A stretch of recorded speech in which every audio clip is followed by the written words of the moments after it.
Hey guys, if you're into renewable energy and you were thinking about investing in stocks such as solar energy, I've got some stuff I wanted to talk about in terms of how I find stocks, and I'm also going to talk about some technical analysis. So if you just want to buy and hold in these for this type of industry, that's fine.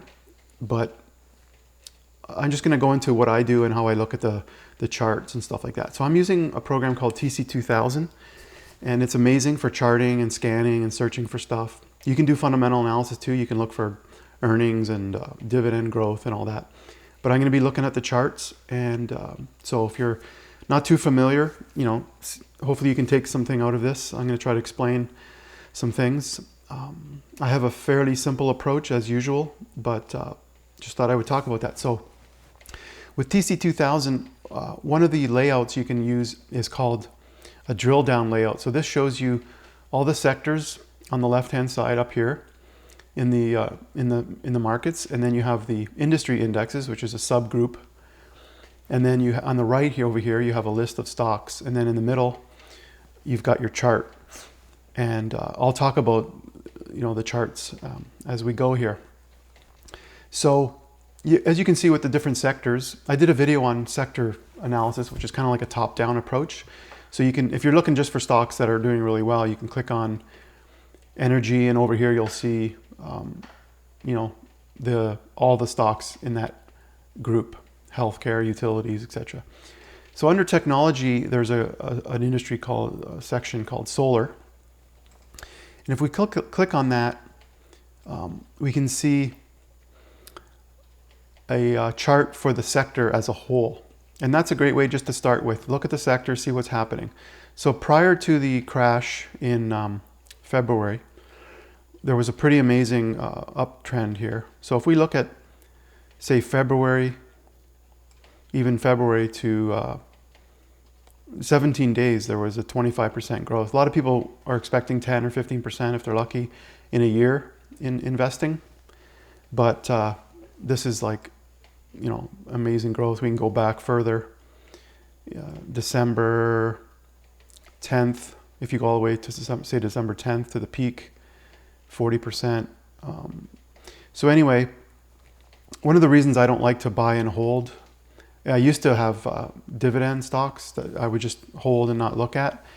But one of the reasons I don't like is with these downtrends, you don't know how long it's going to take and we've had a pretty fast rebound so far, but if I draw a line, that's another thing with TC2000, is if I draw point and click and drag down from the top to the bottom of this solar sector, that was a 50% drop. So if you want to end up getting this TC2000, which I'm a member of, I highly recommend. I've got a coupon for $25 off in the description below, and there's so many things you can do with this, but you can actually look inside of ETFs. Like there's a bunch that are for like renewable energy and things like that, and for cars and things like that, like Tesla and all that. And you can drill down into all those sectors or ETFs and see what's inside and stuff like that. But yeah, if you want to check out the software, there's a $25 coupon in the link below. So I'm not going to go too much into all the technical detail, but I've got, in technical analysis, they use moving averages. Now, I used to think that, you can't really predict the future and all that. We're not trying to guess what's going to happen in the future. We're just looking at the current pricing. So a lot of technical people, market people, like market movers and money managers, they look at these moving averages. So they're important to have like on your charts, but once you break through some of these moving averages, you have this downtrend pretty badly here. So there's ways to, like I was out of the market before this happened, so there's definitely ways to see this coming, even if like it doesn't just happen in one day. This is like the quickest drop we've ever had pretty much for this size, but this was like 12 days or so. So right when you're getting below these eight moving averages, you can get out if you want to. there's other ways to deal with drops, but anyway, so what I'm doing now is I look at, or what I'm suggesting in this video is that you look at the sectors, see how they're doing. So the solar sector has pretty much since it dropped, it's been in an uptrend. So one way to look at this is draw a line, like a trend line. So there's drawing tools in TC2000, and I look for an uptrend here. You can see if we draw a line, there's this uptrend. You've also got this concept of higher highs and lows. So this is the low, and there's another low here, and it's higher, and then you have a low around here. So you're having higher lows, and then you also have higher highs. So it kind of comes up. You want to start to see that it's establishing new highs, and you can see one up here. So you've got higher highs and higher lows. That's a really nice uptrend. Now you can see, as I mentioned, there's a 200-day moving average. That's just the average price of the last 200 days. You can see how it hit there, and then it starts to come back down. So it's a very interesting way. Sometimes when you're buying a stock, say down here, and as it gets close to this, you could sell it or just watch at least to see what's happening. So sometimes I've actually sold as it approaches the 200, and then I can buy back in at another date and maybe get it back up again, going on the way up again. So this is just a kind of a quick view of the whole sector. Even though there's a couple down days here, yesterday was an up day, and it stayed above this trend line, which is really nice.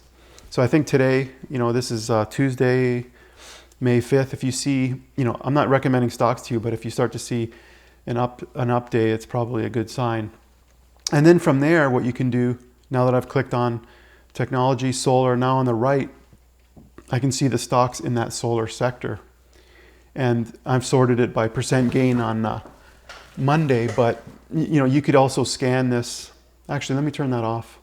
I had a scan on there, so I was filtering some things. You could actually filter this, like you see there, in terms of what price you're looking for. Like you might not want to buy penny stocks or stocks under $5, or you might want to look for a certain volume. You can see here, some of these have 0 volume or 300, really low. So another way to go is to sort this by volume, but you can also scan and start to add conditions, and you could make it even more stringent. So if we look at various stocks, VVPR, I kind of get a sense of the chart prior to the crash to see if it was going up like a nice, good stock before it crashed. Not just recovering because there was a crash, but this looks a little bit ugly. I'm going to turn off these dots here. I'm just going to remove that because it's but yeah, like I look at charts that are like this. It's under $1 and it's very flat. It has a chance, but I don't really like the look of it. There's another one. This one looks really good, Sun Power. And you can see even the same thing, kind of like with the sector. There's an up day here on Monday, and it looks like it's potentially got on a good ways to go. So you can spacebar through these stocks, and you can flag ones that you like with TC2000. So it's a quick way to just kind of visually look at these.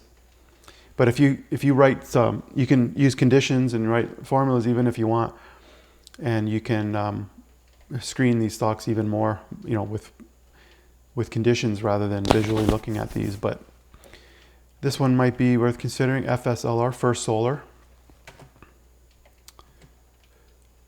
That's the sector. Canadian Solar is another one that I was looking at. So that's mainly what I wanted to talk about today, was just, if you're looking at renewable energies, there's other companies and different, another thing that TC2000 has is if you're looking at a sector, you can open up the industry, which is kind of what is over there, or the stocks that are listed here.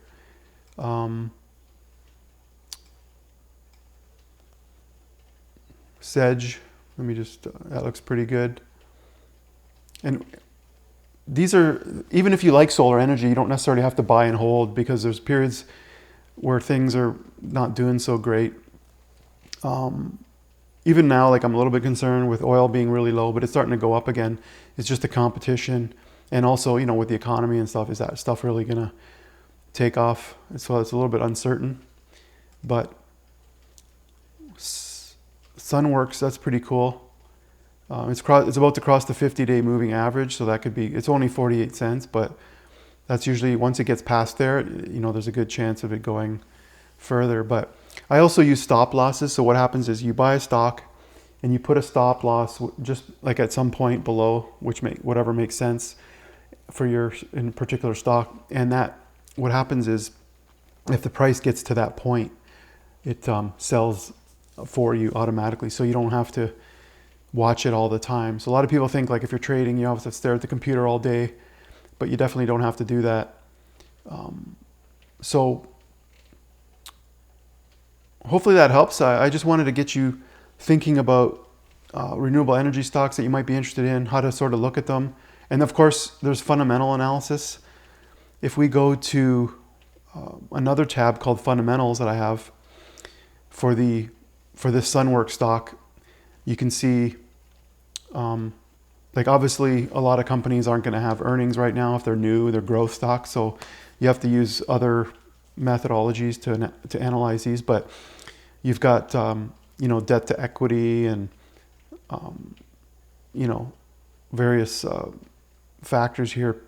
Of course, the PE and stuff like that, when you don't have earnings, is not going to be you know, very appropriate. But if you want to look at that information, you can also do that. So hopefully that helps. I'm just trying to get you guys thinking about renewables and stocks that you can get, and how I do some analysis. And like I said earlier, a lot of people they don't think that charts work and stuff, but even if it's a self-fulfilling prophecy in some cases, like with the moving averages, definitely look at this one, the Sunworks. You can see I have a 34 exponential moving average, so it's a little bit more weighted towards the current prices, the recent prices. Instead of just adding up the last 34 and averaging, it puts more weight towards the more recent prices. But you can see how it bounced off. So if you're buying a stock down here, and as it gets up there, you want to watch to see what's going to happen. Maybe you could sell and then buy back later. So this whole period I could be out of this stock until I see it break through this like 50 cent area. And also with the 50 moving average coming close, it's very flat there. So you can put a line. Oh yeah, that's another thing. If I put a trend line, let's say I see it bounce off and I get out, and then I'm putting my money to work in other stocks. If I draw a horizontal line here, let's say at 50 cents, then I can right click on the line and say set an alert. And it'll set an alert when the price crosses that line. And I don't have to be watching it anymore. I can get an email, I can get a text, and even a pop-up on the screen. So it's you know, like I said, the TC2000 software is amazing. If you have a stock that you're buying that you've already owned, you could put an alert somewhere below, like say 10% or whatever. You decide you don't want to lose more than that. You could put an alert on that. So that means you don't have to have a stop loss, but you can just be notified, and then you can decide, you know, maybe what you want to do at that point. But it's just a nice feature. So there's many things like this where you don't have to be watching these stocks all the time. Okay guys, hope you like that. We'll talk to you in the next video.